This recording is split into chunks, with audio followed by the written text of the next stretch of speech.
Remue ménage. Remue ménage.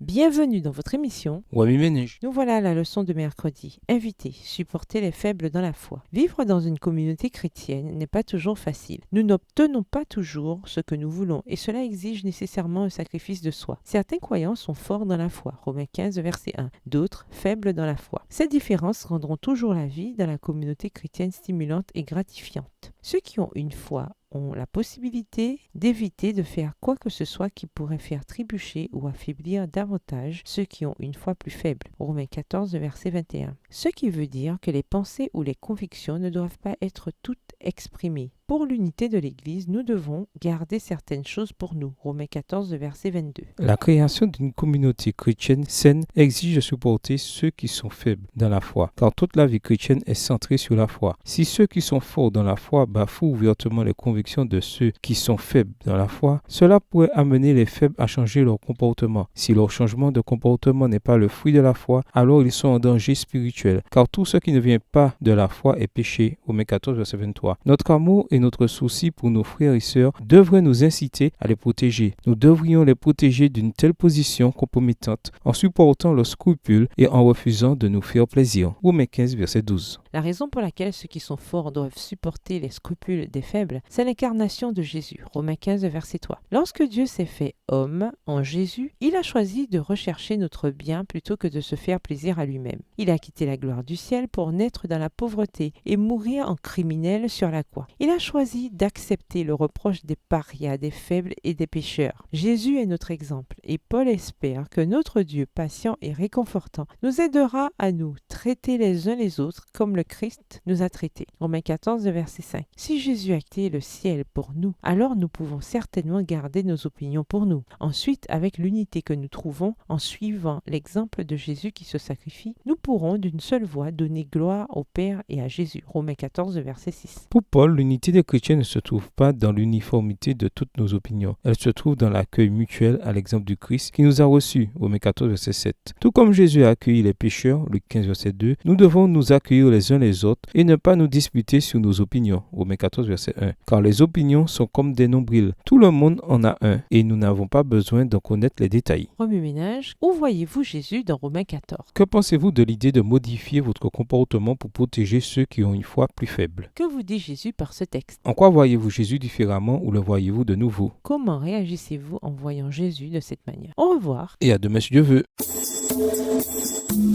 Remue ménage. Remue ménage.